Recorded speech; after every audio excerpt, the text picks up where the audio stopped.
Hello, guys. Welcome to the Bears Den podcast. I am Andy. I'm joined by Mr. Cruise Ship for the last two games, Todd. I'm joined by our Hall of Fame, our first guest ever, Jay Hughes. And I'm joined by the bad guy, Chicago Clarence. So, guys, welcome to the show. How has everybody been? Been good. Good? Been good. Todd's been living the cruise life. So, guys, as always, if you're watching us, please send us some love. Join us on Twitch, Facebook, Instagram, YouTube, Twitter. Show us some love. Like us, follow us, subscribe to us. And if you're watching the show right now, please send them some comments. We love comments, and we will read them on the air. And if you live in the Charlotte, Concord, North Carolina area, please join us at Max Speed Shop every Sunday for the 1 o'clock and 4 p.m. games, 8021 Concord Mills Boulevard. So, Jay, I'm going to start with you. 4 games into the season, what are your overall thoughts of this team and what you've seen on Sunday so far? Yeah, rough start. Slightly disappointed, but not totally unexpected, right? There's a ton of new components, rookie quarterback, new rookie receiver, rookie play caller, OC. So the speed bumps and slow start out of the gate aren't totally surprising. But man, maybe it's the hype coming out of Hard Knocks or coming out of the draft or the preseason. I wish we were further along, but I'm not totally caught off guard by our slow start.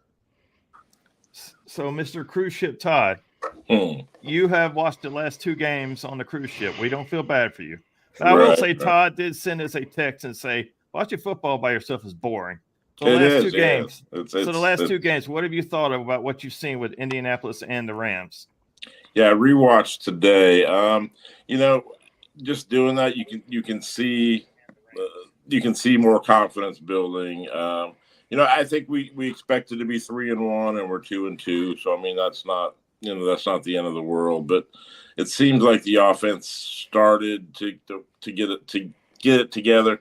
I hate these slow starts. We come out of the gate, we look terrible.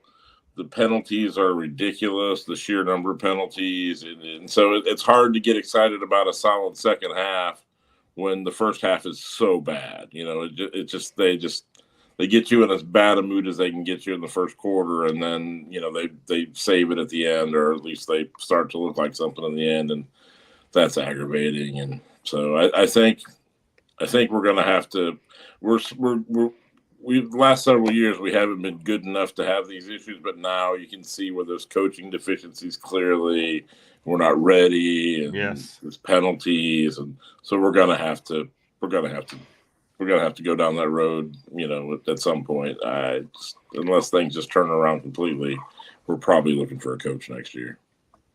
Wow, that's pretty strong words. Chicago Clarence, you want to say anything about what you just heard our 2 guys say here? Where do I begin? Yes. I'm disappointed. I'm vastly disappointed.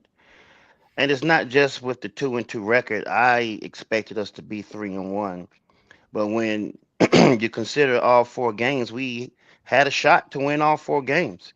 When you throw in the way we've looked on offense, the mistakes, the coaching mistakes, and here we go again with offensive play calling being a problem. I mean, it's coaching malpractice with some of the personnel groupings that we have. We talked about 190-pound receiver trying to block a defensive end.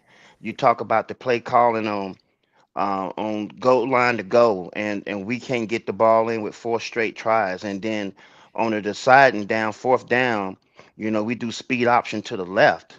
And when you look at the pictures, we got 4 offensive linemen on the ground. I mean, it's a plethora of things that has really looked bad for this team. And, listen, I've said this before. We as football fans deserve better. Yes. Plain and simple. We deserve better than what we get from our team. And it's always the constant cycle. And we repeat the same old stuff.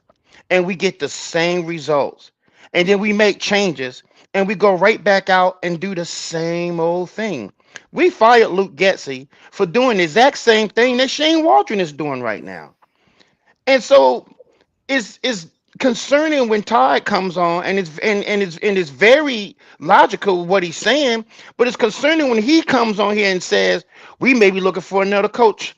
Well, I told y'all during the offseason that was a problem if we ended up doing that. You know why? Because you can't recycle your head coach and your franchise quarterback. They got to come in arms folded. They got to be in there together. You can't go out there and get rid of a quarterback and then bring a head coach in here with his system and then go out there and get another quarterback. You mess up. You stunt his growth when you do that. And so when you ask me how I feel about the first 4 games, this is how I feel.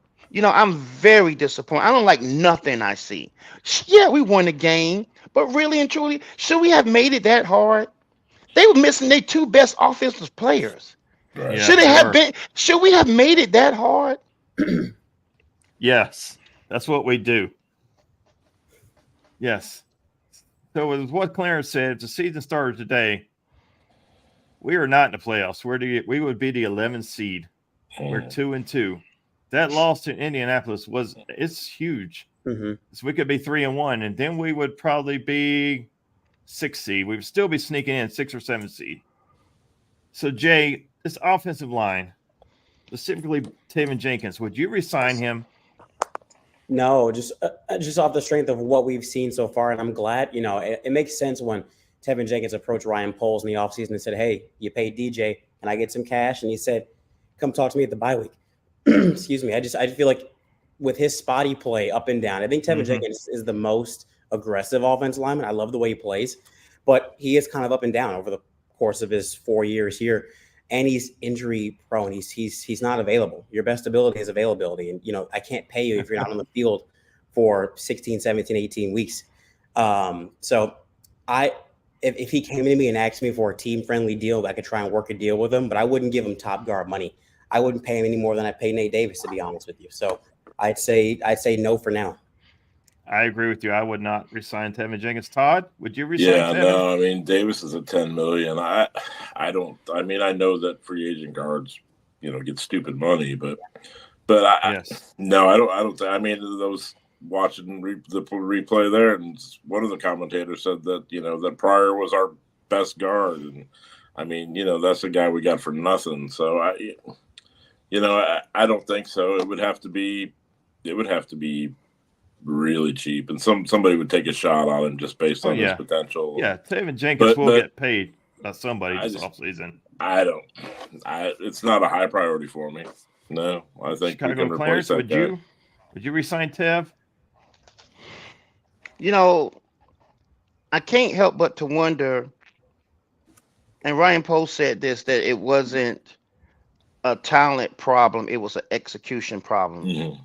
I think that's mixed in with a coaching problem as well. Yes. Yeah. How well are these guys being coached? Is what I wonder. Now, on the other side, I look at what history tells us about Tevin Jenkins. And like Jay said, he stole one of my favorite lines. Yes. The best ability is availability. If I can't count on you, then why am I paying you? Yeah. If I know that you're going to miss games because you've missed games every single year, why in the world would we even think about paying this guy? So the answer is if I had to decide today, the answer would be no, I'm not re-signing him. I'm drafting his replacement. We got draft picks coming up. We're going to have the means to revamp this whole line, which is what we should do anyway. So hell no, I'm not paying him. My next one, Braxton Jones. He got abused badly by Jared Verse, a rookie. The book is out on Braxton Jones. If you bull rush him, you're going to beat him. Yeah. You don't have to beat him with speed. You don't have to beat him with twists. You don't have to beat him with stunts. If you bull rush Braxton Jones, you're going to beat him. Jay, is he our future left tackle, or does he need to, maybe try him at guard? What would you do with Braxton Jones? I would say no, and I'm rooting for the underdog story, being the 5th round pick at a marquee position. I'm rooting for him. But like you said, Andy, the scouting report's been out on Braxton. He's even admitted it on Bears podcast, like, I'm susceptible to the bull rush. I think Olin Kreutz on 670 The Score a year or so ago said that his weakness was that he wasn't strong or heavy enough. And listen, I'm rooting for him. I like his story. He seems like a great guy, but that's a marquee position. That is your insurance, right? If your mortgage is the quarterback, your insurance is your left tackle. And you need to have. I love that line. You need to have a premium. I need to write that one down. Not everybody can have a Laramie Tunsil or the kid out there in San Francisco. I'm blanking on his name, but you need to have an anchor at your left side with the right quarterback. So I would say no. In a world where Braxton Jones is your swing tackle or your reserve tackle, I think you're cooking. But if I were Poles, I would look to allot some premium position or premium assets to that position this year. So I'd say no. I'm kind of out on Braxton. Todd, I have a feeling you're going to answer the same. I think Braxton's a classic swing tackle. I think that we're either drafting it or Amagaji. Maybe they think he can play tackle. I don't know. You know, I think they have some faith in him, but I think that, originally it was supposed to be Jenkins. We drafted Jenkins to be a tackle, and put him in a guard already. So that, but no, I think Jones is a 3, maybe 4. If he's your 4th tackle, you're in good shape, but that's about where he is. I don't even know if I need to ask Chicago Clarence this. He's been out on Braxton Jones for a while. But Chicago Clarence, let me ask you. So Braxton Jones is a no. Tevin Jenkins is a no. Nate Davis is not going to be re-signed because we're going to save $10 million. Coleman Shelton's going to be a free agent. We're going to possibly have just Darnell Wright, and Braxton Jones is still going to be under contract next year. So we're going to have 3 holes this offensive line. Yeah. So Chicago Clarence, how do you go about? Obviously we're going to have to go guard, center, guard in the draft. Or we're gonna have to invest money in free agency. I don't keep those 3 names I mentioned. Do you keep any of them? Nate Davis, Tevin, or Braxton? I'm sorry. You Coleman. You know good and well that how I feel about this offensive line, and now Darnell Wright would be the only person that I would even think about keeping. But I do like the prior guy. I do like him. Yes. Listen, part of this is coaching. It is. When you see our linemen get down in a stance and they're just basically crouching down, well, you've given up leverage to the D lineman. You're supposed to be your hand in the ground, your back flattened out, and your behind is supposed to be sticking up in the air, because what you want to do is get under the D lineman's pads. You want to determine leverage by getting under his pads. Now, listen. I am not a football coach. Don't claim to be. But I do know what I'm looking at. Mm-hmm. And when you're down in the crouch position, you've given up leverage. That guy is going to boil you over. And that's exactly what's been happening. Mm-hmm. Don't take my word for it. But I've been telling people for the whole time that Braxton Jones has been starting at left tackle that he was a problem. And like Jay said, the book is not out on him. He gave people the chapters. He told people that he was susceptible to bull rushing. So what do you think everybody is doing? Nobody is trying to speed around him. They just running right over this guy, right to our quarterback. And the most disappointing thing that really riles me up is our general manager is a former offensive lineman. He is. Do you not know what you're looking at? Yeah. When you see them, really and truly, when you went out there to go get a coach, let me bring it up. We kept the guy from the previous regime to be our offensive line coach. So this is the Chicago Bears stuff that we're always talking about. It's the Bears doing Chicago Bear things. And we look so stupid when we try to roll out there and roll out game plans and we putting rosters together and we putting coaching staffs together, and we don't want to do the obvious things. We don't like to do the things that make us uncomfortable, even if it's the right thing. And the right thing would have been able to fire his behind. We should have let Eberflus go. And we should got a coaching staff in here that knew what the hell they were doing on Sundays. Our game plans have been atrocious. All 4 games. Atrocious. I can't say it enough. You going against the worst run defense in the league, and you throw the ball 52 times instead of running the ball. Yeah. That makes no sense to me. No, and not only that, they didn't even have the best defensive lineman. Buckner didn't even play. So explain to me, why would we throw the ball 52 times? there's not enough to be said about coaching. And we got some other topics that you're going to bring up that we're going to discuss that's going to feed into what I'm saying right now. Our coaching staff don't know what the hell they're doing. And that's part of the reason why we're 2-2. That's part of the reason why if the playoffs started today, we'd be sitting on the couch again. Yes. So I'm glad I'll start here. So Jay, you heard about the meeting. So apparently there's a lot more to this meeting than we are aware of. A lot of the offensive players went into the office and sat down with the coach and said, hey, why don't we do this? Why don't we do that? Why don't we run this? Why don't we run that? We could probably be good at this. We can probably be good at that. Why did it take our players to recognize this and not our coaching staff? Do you think this meeting sheds light on this coaching staff that it's not it? Like, I'm glad the players can go to their boss, because that's what they are. Yeah. I'm glad the players can go to their boss and sit down and talk to them. I'm glad we have an open door policy, but why did the players see it and the coaches couldn't see it? That would be my question. I don't think it's a tornado warning, but it is a slight red flag, right? I heard Lance Briggs say on one of the shows that like they would go into like the offices of Lovie Smith and their whoever their defensive coordinator was at the time, and they would talk about, I think it was Rob Marinelli. They would talk about, you know, like what plays they thought would work on certain weeks. And I'm cool with collaboration.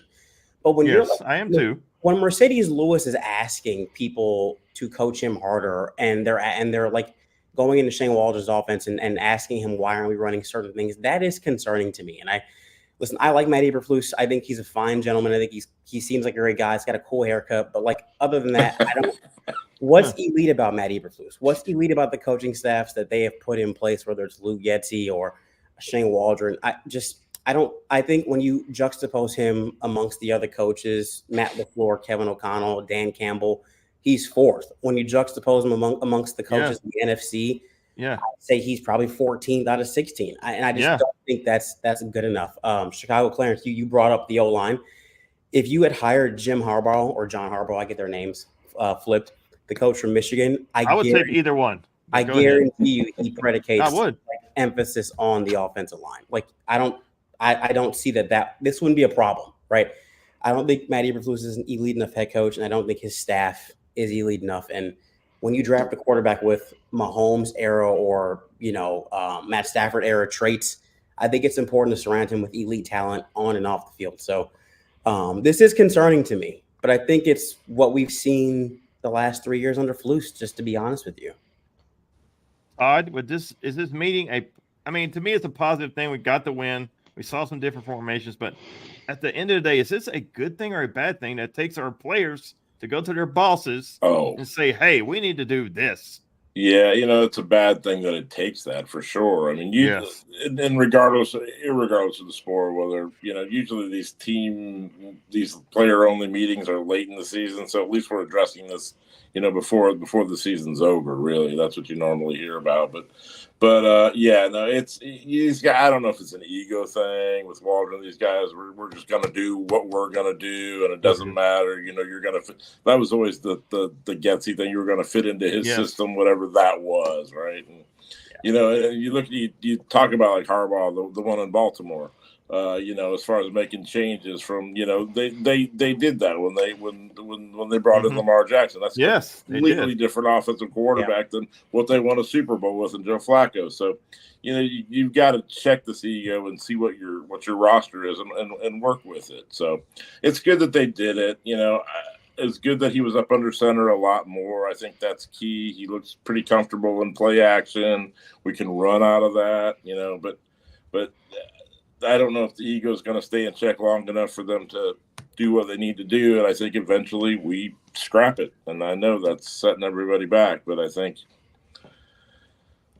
I just, like the 14th. I mean, if that's what it is in the conference, then we're going to be a 500 team and we should be better than that. So, Chicago Clarence, what are your thoughts on the team meeting and our players? Like everyone said, it's a shame that the players have got to go into their bosses and ask for things that should be asked of them. Mercedes Lewis is going in there and telling coaches that they need to hold people accountable. We're screaming at the TV every Sunday saying that. Yes. You can't tell me just by looking at the performance of our O-line thus far that people are being held accountable. We got missed assignments. How? I mean, I've been saying this for weeks, and I'm flabbergasted. How? How do you not know your assignment? You have what, 3-4 practices a week? Mm-hmm. You have a walkthrough on Saturday. How do you not know your blocking assignments? How do you not know your line calls? The center is the one that does the line calls, and he's blocking the wrong guy. How does this happen? How do you have 7 false starts in your building when the crowd is on your side? They're not making noise when you're trying to call your cadence out. So we don't have an issue about you not being able to hear. I could understand if you were in the Superdome or playing the Saints or someplace else where it's extremely loud. But how in God's name do you have 7 false starts in your building? Yeah, that's what I'm talking about. That's the kind of stuff that we need when we're talking about people being held accountable and we're talking about coaching, because it's a problem. Plain and simple, it's a problem. You got a guy like Lewis that's played more games than anybody out there, and he's asking for coaching. I mean, hell, they ought to throw a coach tag on him as a player assistant coach and hear what he has to say, because he's seen more than anybody out there. Yep. Because he's came from organizations that knew what the hell they were doing. Yeah. He played in Green Bay. It's a different now. You and JV when you come to Chicago and you're talking about coaching, because we show you all the time. We don't know what we're doing. We do things ass backwards all the time.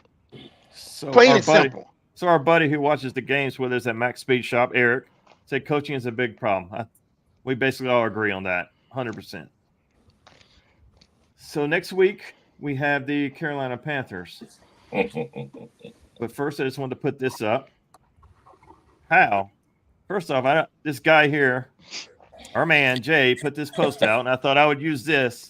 How in the world are we the hottest team at home with 7 straight wins after we couldn't buy a win last year? And he also wrote that we've held opponents under 21 points or less in 10 straight games. So, Jay, since you put this out there on your Twitter account, how are we the hottest team at home all of a sudden when we couldn't buy a win last year at home? You would think the energy in this podcast would be, we'd be like 0-16 over our last, X amount of games. But it snuck up on me. Like, I was listening to the pregame in one of the podcasts throughout the week, and I was like, wait, what? Had to go back on ESPN and double check. Yeah, a lot of those wins came under, Justin Fields in that last year regime. But we stacked up some home wins late, and we really turned it around after that 14-loss blunder. Jesus, coming out of that Kansas City game and that Denver game. If you look back at the second half of last year with Montez Sweat, that's when the Bears defense really kind of got it going. So the defensive numbers make sense. The 7 home game win streak definitely snuck up on me, though, and I think it snuck up on a lot of people. But for coaching being the problem that we know it is and that we think it is, I got to give Flus credit for keeping the locker room intact, because if this were Trestman or even Fox era Bears, a 14-game losing streak probably would have decimated this roster. So I do got to give him a little bit of, kudos. He isn't perfect, but we held it together and we kind of strung it along at the back half of the season. And I hope we can do that earlier this year. So Todd, how are we the hottest team in the NFL at home? How? That was, I had no idea either. That's funny how that, I guess some good teams have lost some home games apparently, because I no idea. That was I actually kind of laughed a little bit, but I guess we can't get a road win. Maybe that's what it is. Hey Todd, real quick, if I can chime in, Dallas was leading by 2 games, and then they lost to Baltimore, I think, at home week 3, and that's what knocked us back in time. Yeah. Chicago Clarence, are you shocked to see 2 guys that we're the hottest team at home all of a sudden? I guarantee you the Green Bay Packers is nowhere in that 7-game win streak.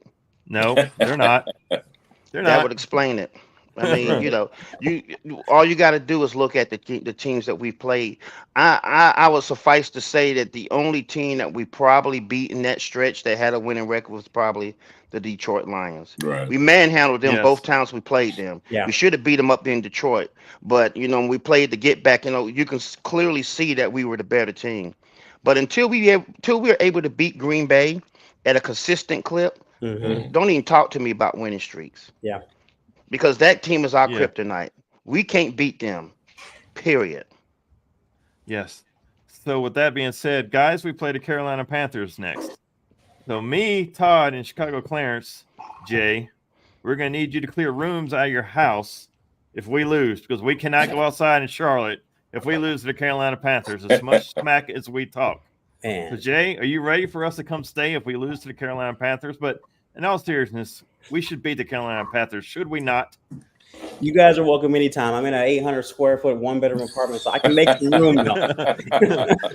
My cooking's not too bad. Listen, there are no guaranteed wins in the NFL. I think we all know that, right? But listen, this is an inferior opponent, right? Yes. The Rams came in a wounded dog. This is an opponent that you should beat at home, right? I went to the Kansas City game week 3 last year, and we got dog walked by the Chiefs. The way they were talking about us in their pregame and in the days before is the way that we should be looking at Carolina. Don't underestimate them. It's not a guaranteed win, but this is a game you should probably win in some aesthetic fashion. This should look good. This team's struggling. They're young. They just benched their first-round pick last year. Yes. Let's take care of business at home. So Todd, is this a revenge game for the Red Rifle?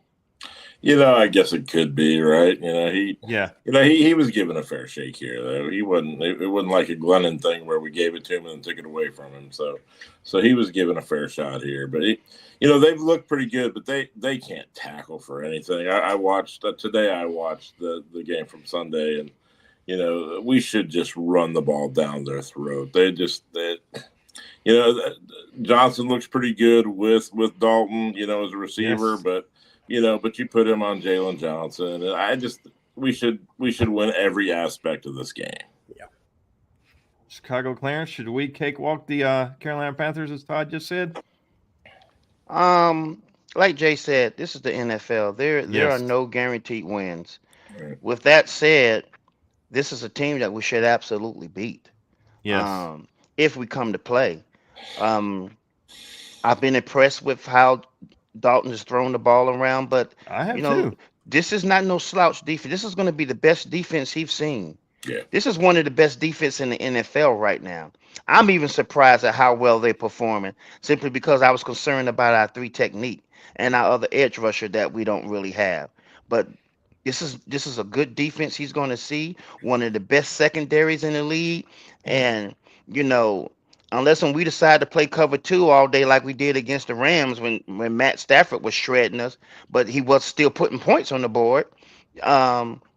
I just don't even see how they could win this game if we come to play. We take the ball away because at some point, Andy Dalton's going to throw the ball to you. Mm-hmm. We've got to shut down Chuba Hubbard. Yeah. We shut that run game down, then everything else is going to play right into our hands. And let's not forget, it helps us to add another loss to them. Sure. Because we Yes. get that 2nd-round draft pick. Yep. We want that thing to be as high as it possibly can, Yeah. so we can draft a lineman. Yeah. I agree with all of you guys. We should beat this team. I think we should beat this team handily. I mean, but they do look like a different team with Andy Dalton. Yeah. I think if Bryce Young was playing, I would almost guarantee a win. But Andy Dalton is not playing bad for them. And you see what Deontay Johnson can do, and you see what Xavier Leggett can do, and you He's see good. Chuba Hubbard. I mean, they are playing better. They are putting points on the board. We can get pressure on Dalton. He'll make Yes. mistakes. We'll beat the team. That's it. Pressure's everything. Yep. Yes. Yes, sir, it is. So, guys, our last little thing, let's have some fun with this one. During the broadcast against the Rams, Tom Brady said his decision came down to the Chicago Bears, the Tampa Bay Buccaneers. So, Jay, I've been starting with you first all day. Would you have pushed all your chips in the middle if you were playing poker? Pushed all your chips in and done whatever it takes to sign this guy. If Tom Brady was really serious, I might have. And thinking like Ryan Pace used to think, and he would pull that trigger and trade those picks quick, I might have. However, if Tom Brady was a Bear, let's be honest, like I tweeted earlier, he'd be Michael Jordan on the Wizards. That's probably what would happen here. I think we all love to think that Gronk would come. He probably would have, and we would have won a championship, but the Bears would have found a way to make him look regular. They would have found some kind of way. But I would have done it, though. Todd, now with Jay saying that, now remember, this would have been during the Nagy regime, and it would definitely would have cost us Justin Fields. He would have been the backup for sure. We would have maybe Allen Robinson, Anthony Miller, Jimmy Graham. And like he said, Gronk follows Brady everywhere. Mm-hmm. So would you have pushed all your chips in the middle for this guy?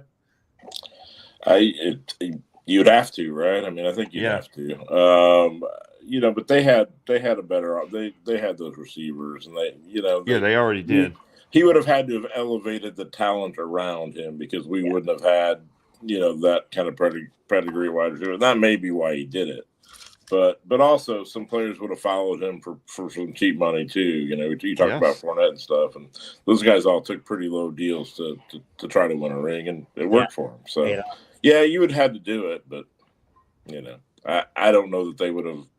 I don't know that they would have won a Super Bowl. Chicago Clarence, if you were the GM, would you have pushed all your poker chips in the middle to sign him? I absolutely would. I absolutely would have, but Tom Brady's not stupid. He wasn't going to come. He wasn't going to come to Chicago. I think at that time, you guys correct me if I'm wrong, but we had a pretty good defense during that time. We did. We just needed an offense, but Matt Nagy was going to screw it up some way, shape, and form. Tom Brady wasn't going to tolerate. I feel like that's why he chose Bruce Arians, because Bruce Arians is an offensive genius compared to Nagy. But go ahead, Tom Brady was he was not going to tolerate that foolishness from Matt Nagy. We would have found a way to mess it up, just like we do everything. Every time we get a shiny new toy, we mess it up some way, shape, or form. And it's always at our own hands. We don't need nobody to come in and do it for us. We do it to ourselves. We just screwed it up, just like we did by offering him $10 million. We're talking about a 7-time Super Bowl champion. Mm-hmm. And we offer him $10 million. He's already better than anything we got. Justin Fields would have done good for himself to sit down and learn from that guy. So that wouldn't have been a bad thing. But my problem was going to be Nagy. We all know what we was getting from him. We talking about the height of being stubborn and just flat out. He's going to stick a square peg in this round hole. He's going to make it fit no matter what the cost, just so he can be right. I mean, somebody who's just so hell bent on being the smartest guy in the room. That was Matt Nagy. So it wouldn't have worked. Yeah, I think Brady chose Tampa Bay because of Arians, a offensive friendly mastermind who we could have had, but we went with Trestman. Arians was in the building. Yeah, no, that's right. Yeah. That's true. He was in the building on the property, and we were smarter than everybody else and went with a CFL coach and Mark Trestman. We interviewed him the whole day. Yeah. Told him he was getting the job. Yeah. Went to Rob Marinelli, had Rob Marinelli co-sign on it, and Rod Marinelli was going to stay here and be the defensive coordinator. Mm-hmm. And that was after coach, coordinating their top 5 defense. Right. He don't call his wife, set up the move and everything, getting ready to fly his wife to Chicago, only to find out through social media that he didn't get the job. That's Chicago Bears stuff. Yeah, that's the kind of shit the Chicago Bears do. And that's the reason why Rob Marinelli left and didn't come back to coordinate the defense, because he was like, well, hell, if you're going to ask my opinion and have me co-sign it, then turn around and do the exact opposite. I mean, that's the Chicago Bears way. And that year we raised ticket prices. For sure. Jay, you want to add anything to that quick? About Bruce Arians had too much personality. The Bears have never hired a coach with a pulse since Ditka. I'm not sure if there's kind of friction there. Love Lovey, but Lovey was a calm guy. Trestman was a great guy. Foxy, modest guy. Nagy, nice guy. Like there's a pattern here. They don't hire guys that ruffle feathers and that may be a little loud or say things that need to be said. And you could have had both. You could have had Bruce, and you could have made Trestman the OC, because that first year under Trestman offensively wasn't awful. Yeah. He just wasn't a great leader. So I just don't know why you would not choose experience over, flashy offense in Canada. Arian was coach of the year, right? When he's still in with the Colts. Yeah, Yep. I mean, That's, anyway. I mean, look at the real reason why Harbaugh's not here. And it's because he rubs ownership the wrong way. He rubs George. He makes George feel uncomfortable. Ain't got nothing to do with the money. Every NFL owner is printing money. Printing money. Yeah. I mean, let's cut the narrative out that we didn't want to give him $15 million. The only reason why is because George McCaskey can't put his own feelings aside for the good of the team. That's the reason. That's the reason why Harbaugh's not here. His daggone mama told him she wanted Harbaugh, and we found a reason why not to get him. Well, we had to have been his first choice. I mean, come on, he played here. We drafted him. He said it was his dream job. He said it was a dream job. He said when he left Michigan, he thought that he was going to come to Chicago and be the Chicago Bears head coach. Yeah. But we had other plans, like we always do. Yeah. Like we always do. And we wonder why we don't win. Yeah. Well, it'd be interesting this offseason if we do not keep Flus, because we're being the market for another head coach again. I mean, and then resetting the quarterback clock again. Now Jay don't know this, but Andy, you and Tar had a show on this. Yeah. And this was one of our worst fears. But like we said, this is the cycle that we always tend to run. Mm-hmm. We do this. No other NFL team does the stupid stuff that we do. Yeah. So now we'll turn around and we'll fire Eberflus. We're going to put Caleb Williams in another offensive system because now that would be number 2. Yeah. We're going to subject the defense to a new coordinator because Eberflus is also the de facto coordinator, and he's pretty good at that. No, he's a good defensive coordinator. So we're gonna mess all that up. Why? Because we didn't hire the right guy the first time. Why? And everybody gets tired of it, but I don't care. As long as you put a microphone in front of me, I'm going to say it. But this is the problem that we had with Justin Fields. Exact same reason why. You did not turn around. You did the guy wrong. You're going to go in there and tell him that this is your year. We're going to go get you a number 1 wide receiver. Oh, by the way, we're going to hire a defensive head coach who then is going to go hire a first-time offensive coordinator, first time the guy's ever called plays. And we wonder why it don't work. Yeah. Plain and simple. You don't put vinegar in Kool-Aid. It don't taste right. So why in hell would we do some stupid stuff like that? Mm-hmm. Jay, you want to say? I mean, we've done it. Mitch Trubisky played 1 year with Fox. Fox was out. He went to Nagy. Justin Fields played 1 year with Nagy. Nagy's out. He went to Flus. Now, Flus's first year with Caleb Williams. I mean, I do not think at all Caleb Williams is the problem with our offense. No. I do not. I have the least amount of concern with Caleb Williams. I had the most concern with our offensive line. So, Jay, anything else you want to say about what Clarence just said? I agree with all of it. My first call would have been to Cliff Kingsbury because he was close to that offense. Again, we interviewed him. Another guy who ruffles feathers too. I think the Bears consulted him. I'm not sure if they interviewed him. I would have made a legitimate call to Cliff to see if he was interested. But I agree. I don't like pairing the defensive coach with what you think is an elite quarterback. I think Kevin O'Connell, for example, is an elite offensive mind, and now he's got his guy. But there's a reason why his offenses have been cooking. I think you should get an offensive-minded coach to pair and marinate that young talent. I just don't think Flus is it. So I echo everything you guys have said. I don't know if we interviewed Kingsbury or we consulted him because he worked with Caleb Williams.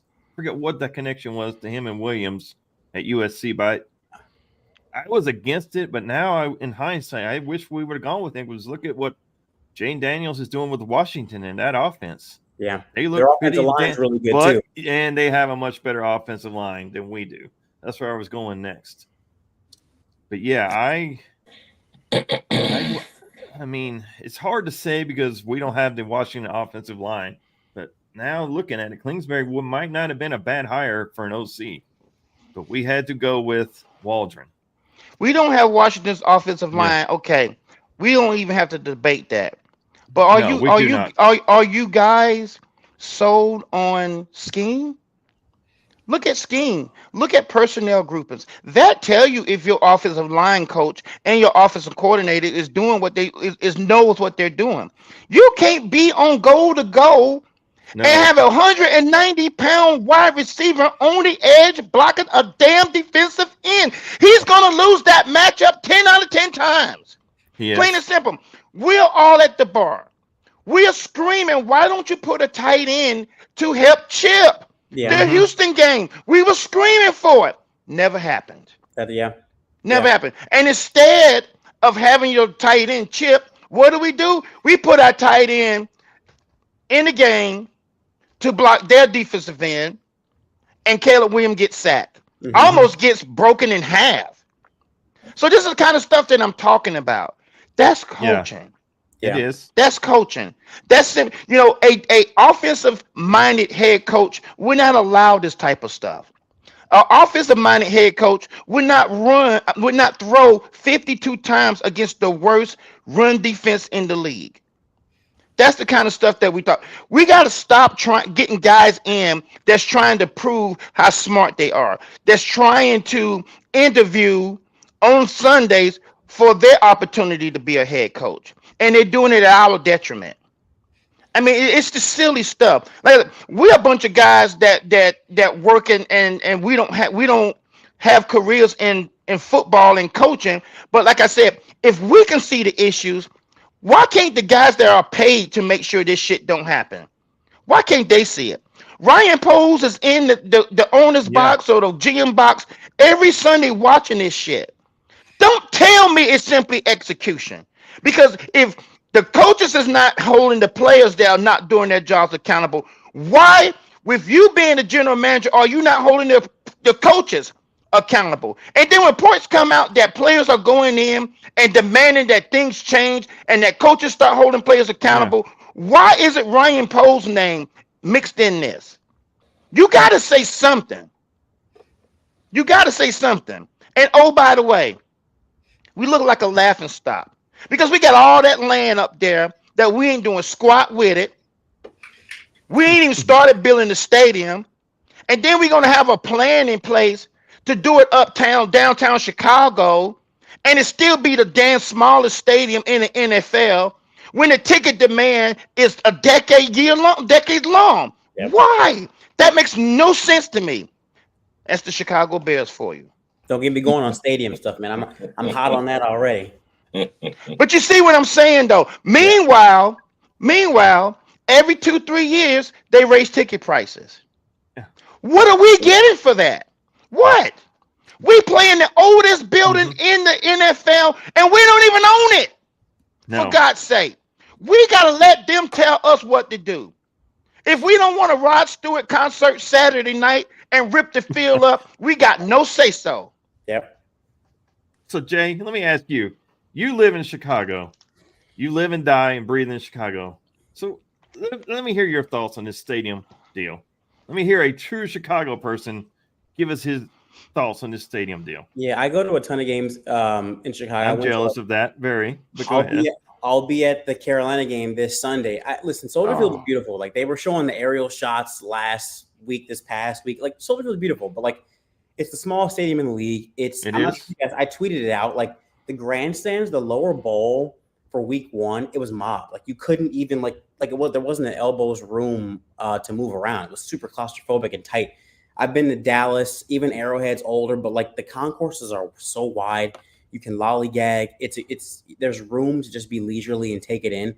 Soldier Field, once you get your beer and your hot dog, you need to go back to your seat because there's just no room to maneuver. I want, quite frankly, what Dallas has. Like, I want a super megaplex, a beautiful, shiny new facility. The Bears probably aren't spending $10 billion, and I understand that. But you can have what they have in Minnesota. That's not as expensive, and it's just beautiful. I say go to Arlington Heights. You have a ton of land to build. You own it. You control it. Like Chicago Clarence said, when Metallica comes in the Saturday before a preseason game, and then we're all complaining about how the field looks like the soccer players ran on it.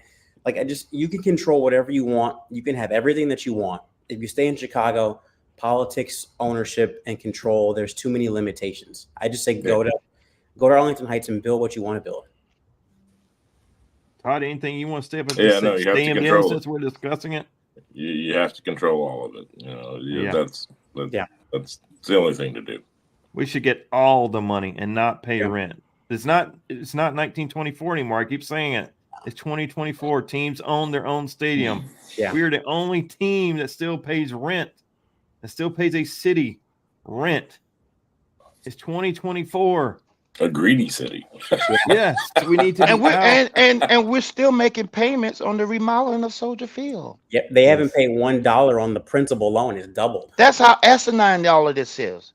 That's like you can go out there and build your own stuff in Arlington Heights. Yeah. And now you're making money when people want to go have concerts. Yeah. When football season is not football Mhm. season, you can make money with concerts and venues, the type of stuff that they're gonna put it there. The restaurants and all the people that go out there and build restaurants and hotels on your property are paying you money. Yep. But we gotta pay Chicago, and the Parks Recreation Service tells us what to do. Yeah. And when they decide to have that concert on Saturday night that we are totally against, Mm-hmm. we They're get gonna have nothing out of it. No. We get nothing out of it. And that's what I'm saying. It's just another cog in the wheel of the mediocrity that we are as a franchise. In the city of Chicago, it's the third largest market in America. This city should be hosting Super Bowls Yeah. and Final Fours, and we don't have a stadium to do it. No, And I mean, they need it. We should have that in this city. Yeah. Yeah. I mean, we need to step up and show why we're the third largest media market in America. but this is why Yeah. you have a team that's owned by family members when all of them are not all in on football. They don't care. They just waiting on their direct deposit to hit. Yeah. They want their cut of the profit share. Yeah. They don't care about none of that stuff. The owner know, on the south so side, Jerry Reinsdorf. It don't even matter. And then when you got George McCaskey going on record talking about he doesn't know anything about football, you ain't telling us nothing we don't already know. Yeah. We know you're clueless. But be a good owner.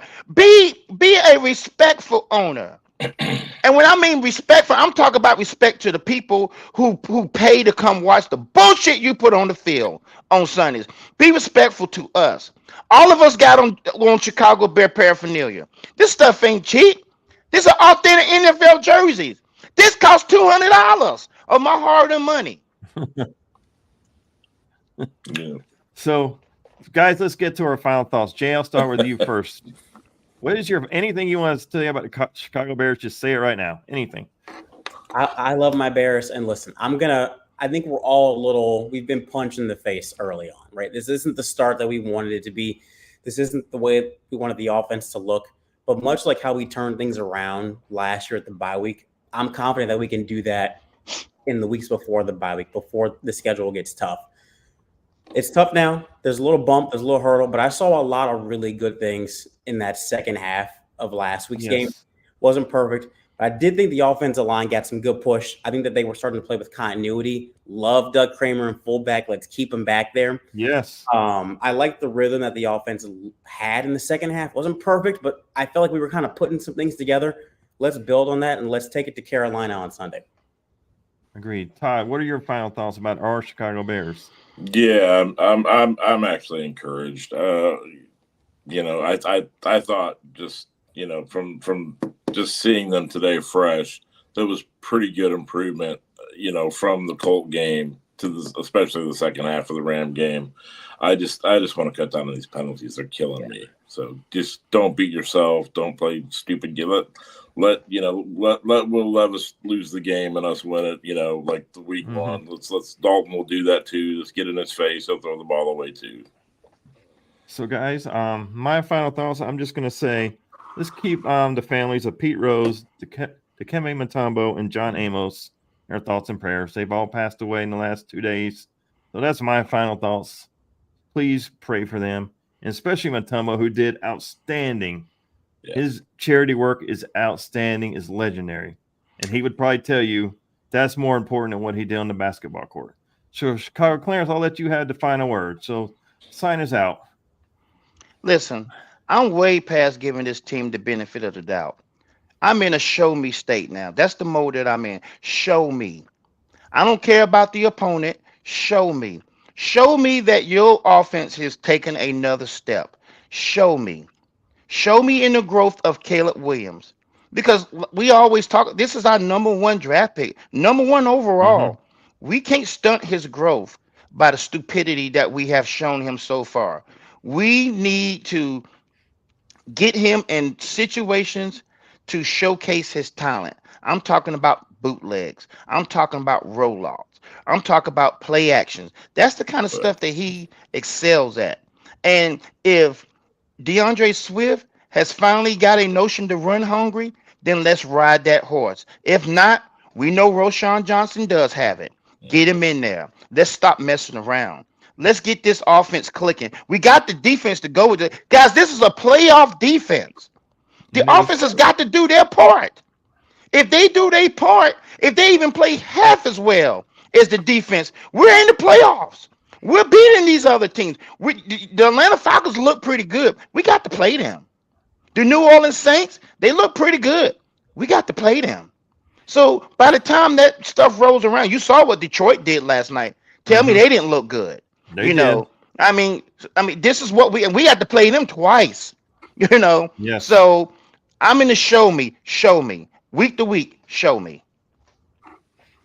All right, guys. With that, until next time, please beat the Carolina Panthers. So we'll have to move in with Jay this weekend. Until next time, bear down. Bear down. Thanks for Bear watching, down, guys.